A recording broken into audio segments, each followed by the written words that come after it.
Okay, here's a quick question to everyone. जो जतिले पनि मलाई सुनिरहनु भएको छ तपाईहरुको निम्ति एउटा प्रश्न लाइफमा अगाडि बढ्दै गर्दा कुनै पनि एउटा नर्मल डेमा तपाई अनसेटल्ड फिल गरिराख्दाखेरि मनमा के नमिलेको जस्तो आफूले चाहँदै पनि त्यो ह्याप्पिनेस चाहिँ फिल गर्न नसकिराको त्यो समयमा के गर्नुहुन्छ?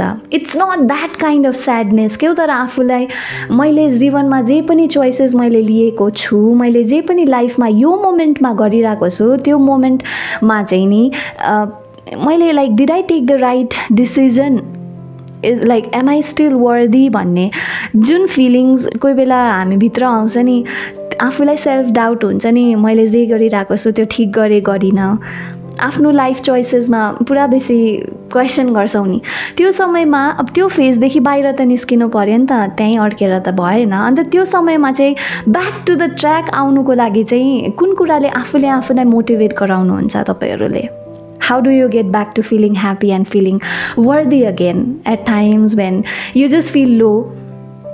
म चाहिँ नि अब yesterday I slept late के एकदम ढिला सुतेँ अनि मैले आफ्नै भिडियोजहरू पुरानो भिडियोजहरू सबै स्क्रोल गरेर हेरेँ अनि मैले चाहिँ के महसुस गरेँ भन्दाखेरि म अहिले 2025 नोभेम्बर भयो, मैले भिडियोज बनाउनु सायदै 2020 मा स्टार्ट गरेँ, 2021 अनि मतलब पुरानो कुराहरू म आफै हेरिरहेको थिएँ कि अनि त्यहाँदेखि यहाँ आइपुगेँ।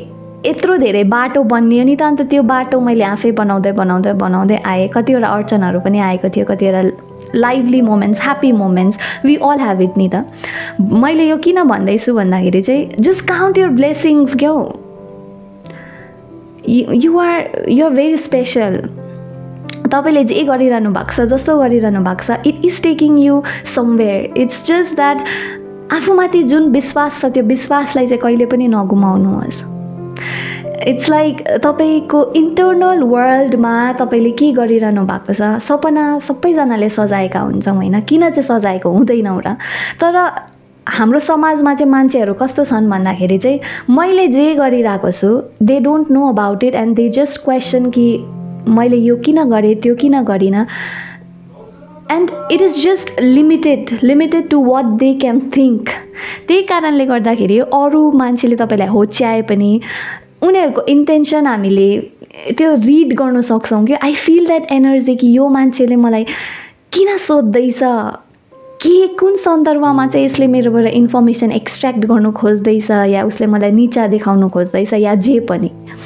सो त्यो टाइममा चाहिँ आफूमाथि विश्वास गर्नु, even though I try to tackle with that questions every day क्या हो। म एभ्री डे आजकल त झन् म एकजना न एकजना त भेट्छु। मैले मेरो लाइफमा लिएको चोइसेसहरूमाथि चाहिँ मैले भन्दा धेरै प्रश्न चाहिँ उहाँहरूले गर्नुहुन्छ क्या हो। They are more interested in my personal life and now I am tired of it. And अब त मलाई डिल गर्नु केही जस्तो पनि लाग्दैन। अस्तिसम्म त म धेरै इम्प्याक्ट हुँदै थिएँ त्यो कुराले, अन्त म आफै पनि सोच्नु बाध्य भयो कि मैले जे गरेँ मैले ठिक गरेँ कि गरिनँ, म जे गर्दैछु त्यो कुराले मलाई सही मार्ग देखाइरहेको छ कि छैन, मेरो बाटो चाहिँ मैले गलत त खनिनँ कि भन्ने कता आफूलाई त्यो मैले त्यो कुरा पो गर्नु पर्थ्यो कि यो कुरा पो गर्नु पर्थ्यो कि भनेर कता मनभित्र कुती लागिरहेको थियो। But now I understand that लाइफमा हामीले जे पनि गर्छौँ, जसो पनि गर्छौँ, इट्स इन आवर ह्यान्ड्स क्या हो।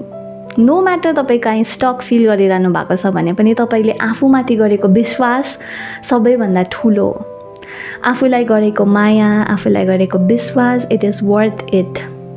तपाईँ भट्किरहनु भएको छ या तपाईँ लो फिल गर्नु हुँदैछ कुनै पोइन्टमा, आफ्नो डिसिजन्सलाई क्वेसन गर्नु हुँदैछ भने let me tell you that your thoughts can not define you. जति त्यो थट्सलाई जोड दिनुहुन्छ नि, जति त्यो सिन्सहरूलाई आफ्नो माइन्डमा रिक्रिएट गरिबस्नुहुन्छ नि, यु नो तपाईँको थिङ्किङ प्याटर्न त्यस्तै बनिँदै जान्छ। So instead of that just focus on being the happiest one क्या हो। No one can stop you from dreaming and no one can stop you from achieving it until and unless it's your own thought killing you from inside. I hope तपाईँहरूले बुझ्दै हुनुहुन्छ म के भन्न चाहन्छु भनेर। And life is more than what we think of क्या हो। भोलि के गर्नु ला कहाँ के हो कसो हो भन्ने क्वेसन भन्दाखेरि चाहिँ मैले अहिले चाहिँ यो समयलाई कस्तो पाराले बिताइरहेको छु द्याट म्याटर्स द मोस्ट। अनि मैले कतिको पोजिटिभिटी आफ्नो लाइफमा अप्लाई गर्दैछु, कति ग्र्याटिट्युड प्र्याक्टिस गर्दैछु, मेरो हृदय कति चोखो छ, मेरो हृदय कति सेटल्ड छ, त्यो कुराले धेरै त्यो कुरा चाहिँ धेरै महत्त्वपूर्ण हो जस्तो लाग्छ। So do what your heart says you to do. Mind र हार्टको battle it is very tough, but जब तपाईँले सेटल्ड फिल गर्नुहुन्छ I feel that that's the right decision.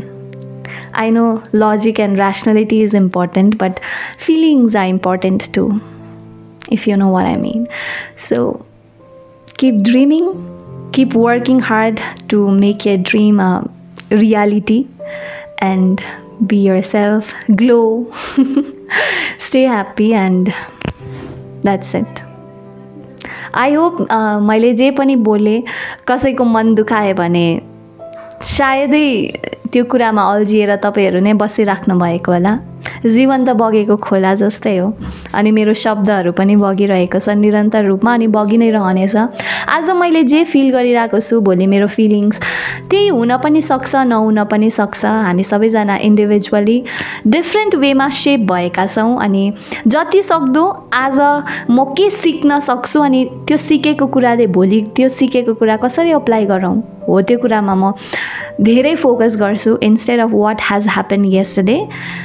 Sometimes मोटिभेसनको लागि obviously I turn the pages, but you know be in the present moment and groom yourself, अनि धेरै अगाडि बढ्नु, खुसी रहनु, यति मात्र भन्न चाहे। अनि thank you for listening to me. सुनेर यहाँसम्म आइसक्नु भयो भने अनि प्लिज मेरो युट्युब च्यानललाई सब्सक्राइब गरिदिनु होला। फेसबुकमा सुन्दै हुनुहुन्छ भने मेरो फेसबुक पेजलाई पनि अभियसली फलो गर्नु होला, अनि यो भिडियोलाई अभियसली लाइक गर्नु होला। अनि मेरो कुराहरू हजुरले आफ्नो जीवनमा रेजोनेट गर्नु हुँदै छ होला भने चाहिँ अभियसली कमेन्ट पनि गर्नु होला। And yeah thank you for listening. See you soon in the next video. हजुरहरूसँग छिटै भेट हुनेछ अर्को भिडियोमा। तबसम्म हजुरहरूको समक्षबाट म ओझेल हुँदैछु। नमस्कार।